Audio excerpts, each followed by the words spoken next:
What's up, everybody? CHM Carnivorous here. I hope you're having a wonderful day and a wonderful week.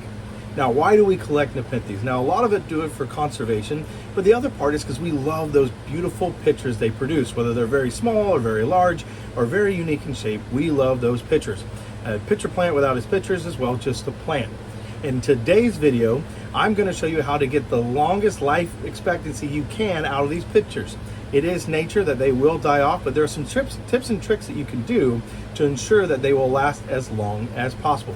But before we get in that video, if you wouldn't mind is liking, sharing, and subscribing to this channel. If you're already a subscriber, thank you so much for your ongoing support.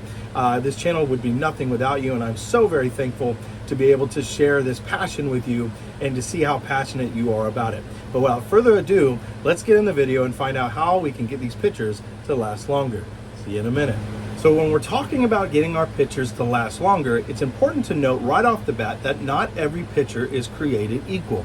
There are certain plants, certain species, and hybrids whose pictures will last longer than others. So if you are looking for the longevity of a picture, it's important that you understand what species you're buying and what hybrid you're buying to better understand if you are going to have a long-lasting picture.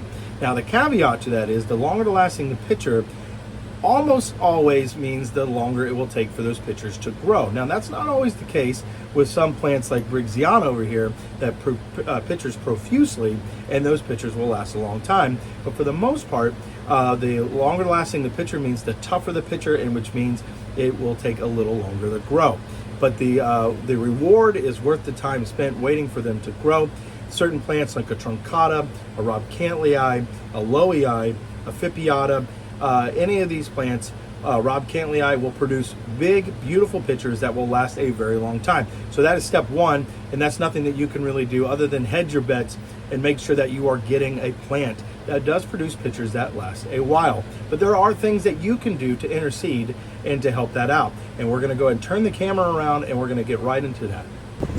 So I'm going to focus in on this beautiful truncata. This is Talented Tower, and one of the reasons this is what I was talking about, that the pictures on this will last so long, is it has a complex hybrid here, but it has truncata in it, it has Fipiata in it, it has a lot of those very tough picture qualities that you would get, and so it's going to last a while. But one of the key benefits or one of the key important things to a Nepenthes pitcher's longevity is ongoing ambient humidity. Now, in this grow tent, it is fairly easy for me to keep things at an ambient humidity, a very high ambient humidity rather, and I realize that is not always the case for every grower. And so here, look at, here's a truncata, that's that Patient by JB by Patient. However, it is not all lost. If you don't have the ability to have a grow tent, that is okay. There are some things that you can do to help the longevity of your pitcher. First thing you can do is, let's say you grow this inside on a windowsill, you can get a tray, and on that tray place a egg crate or some sort of item that will keep the pitcher pot above the water line, and you place the pitcher pot in that on that tray or on that object so it's out of the water, and as the water evaporates, it will help to keep the ambient temperature high. The second thing you can do is get a humidifier that will help the temperature, or excuse me, the ambient humidity stay up. Now, I realize that is not always ideal, especially in an in-home environment. Humidifiers can be good, but they can raise concerns, so I understand that. The last thing is what's called a wicking mat. So it's a mat that you put underneath your plants, and as long as it's a little bit damp, it will provide ongoing moisture to the media, and that won't directly impact the longevity of the pitcher, as in keeping the pitcher ambient humidity higher, but it will keep the plant healthier and more hydrated, so it won't start dropping its pitchers faster. So humidity is step one in ensuring a long-lasting pitcher. These plants, whether growing in the subtropical climates or growing in the mountain forests or all the places they grow, one thing is for sure, other than a few very rare cases, they like humidity. But not all is lost. It's easy to get. Now, I get a lot of questions. Is humidity, I heard they need 80% humidity. That's not the case. When I say humidity, take that with a grain of salt. That is all relative. So you can get these plants to grow just fine and keep long-lasting pitchers in humidity around 40 to 50% when you're inside your home. It will just take time for them to acclimate, and that's where getting a tougher pitcher like a truncata comes into a play there, and a Briggsana will help you out for that. Now, let's talk about some other things that you can do. So let's say that you don't have the ability to get a humidifier and can't exactly afford to do the things like a wicking mat, which can be a little expensive, or any of those other things that I mentioned. There is still hope for you, and that brings us to the next point. And that is, you can get a misting sprayer bottle and spray the pitchers themselves as they're developing and throughout the life cycle of that pitcher. Now, understand with the Nepenthes, what they want to do is they use their pitchers obviously to gather nutrients. But if they are in a state of shock, let's say they're getting too dry, they're going to drop those pitchers because it requires a lot of energy to keep them around. So the way that you can bypass this is trick the plant is to spray those pitchers as they're developing so that they inflate and develop correctly, but then also continue to spray them on the outside so that you help them to continue to stay malleable and stay fresh. Now, this isn't going to guarantee a forever pitcher, but it will elongate the lifespan of that pitcher, which brings me to the third point. This next option, I will say, use with a grain of salt, and I will tell you why. So, one thing you can do, especially if you're getting your pitchers brand new in from a supplier, it might be that the pitchers themselves have lost the fluid inside, or maybe you just want to top off the fluid. You can use distilled water and top off the fluid inside the pitcher. Simply put it in there and fill it up to about halfway. Now, there is a caveat to this. There are enzymes in these pitchers that help break down the food. If you dilute it too much, let's say if I was to fill this thing all the way up, I'm going to very much dilute the pitcher's ability to eat or break down its food. But if you're looking at it specifically, I'm going to show you a plant down here in just a minute. If you're looking at it specifically for keeping the beauty of the plant, that will help in that respect. Now, I came down here for a second. I wanted to show you, even though it's upside down, you see how this pitcher is starting to go brown in the middle? That is because before it went upside down, there is still fluid in here. So the pitcher, as the fluid evaporates and dries up, the pitcher will start to die off, or just in general, when the pitcher gets older, it will start to die off. But the fluid is in about the bottom 50% percentile of this plant. And so that is why that is still green. Now that this is turned upside down, this will begin to dry out fairly quickly. And that is just a good example of how nature is showing if you keep fluid in those pitchers, they will last longer. And so we can emulate that by simply adding water to the pitchers. Again, if you're wanting to use the pitchers for what they've been purposely used for, which is feeding, you want to be careful doing this process. Now, what you can do, and I've talked about in other videos, is you can use a pitcher like this that's on its way out to do the feeding. That way, if you do dilute too much of the more nicer, beautiful, newer pitchers, you're not going to impact the pitcher plant's ability to eat. Let's talk about the next point. When it comes to Nepenthes, keeping the pitcher moist is just the first step. If you keep the plant too moist, you're going to run the risk of rot or mold, which will kill off the pitcher just as fast as if it was drying out. But there is hope. Now, you can't see it off camera, but I'm sure you can hear it. Right here is a fan. Part of Nepenthes is balancing moisture with airflow. Airflow does not mean a lower ambient humidity. As a matter of fact, you can have both and be just fine.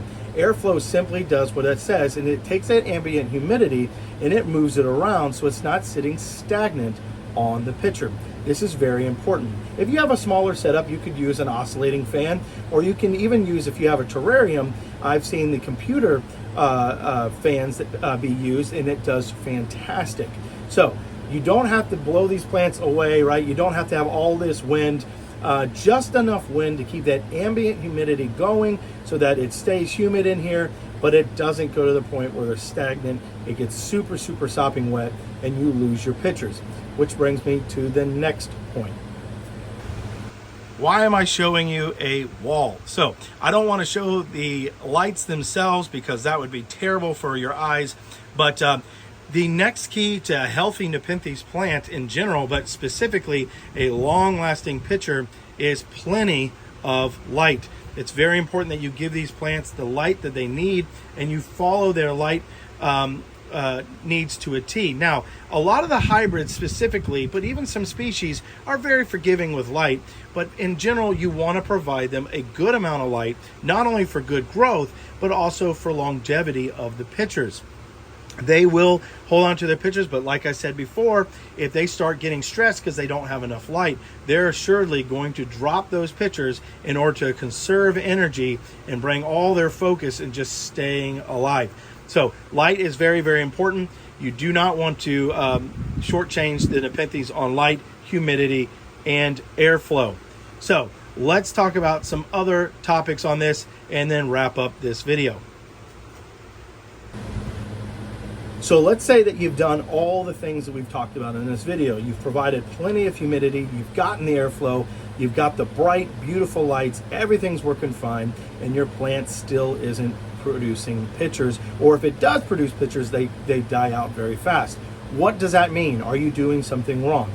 Now, it's important to understand that Nepenthes can be finicky, and they have personalities of their own. There are a few things where the plant will decide to not put its energy in pitcher production, or it might shortchange your pitcher production and produce smaller ones or no pitchers at all. And so, or they'll die off faster. Some of the reasons for this could be it's producing a basal. So a lot of times if I see my plant stop producing pitchers, produce smaller pitchers, or maybe kill the pitchers off sooner, I will check for a basal, along with things like, is the soil too dry? Is the area not right for them?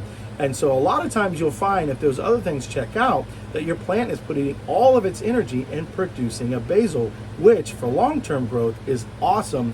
And even though pitchers are beautiful, amazing, we all want them, I would rather have the extra plant with the basal. So one thing to take in consideration there.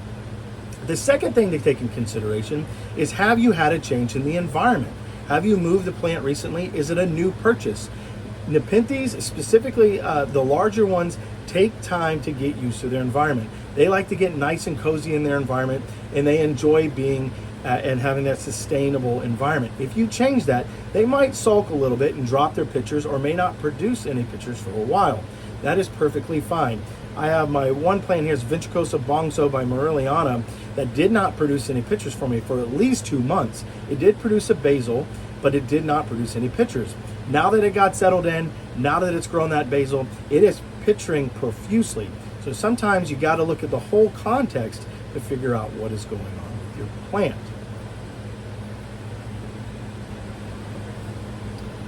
So all these steps that I gave you in this quick video will help to ensure that you get the most longevity for your money for these pitchers. Now, there are other things to take in consideration. If there's any pest issues, that will hinder the ability of the pitchers lasting longer. There's a lot of things, and if you do have questions, if you followed all these tips in this guideline and you're still having issues, please do not hesitate to ask me a question on Instagram, ask me in a comment, and I try my best to get to you as absolutely fast as I can, and I will work for you to get that answer for you. If I don't know it, I will research it, and I will ask some of my buddies in the business and see if we can get the right answer for you.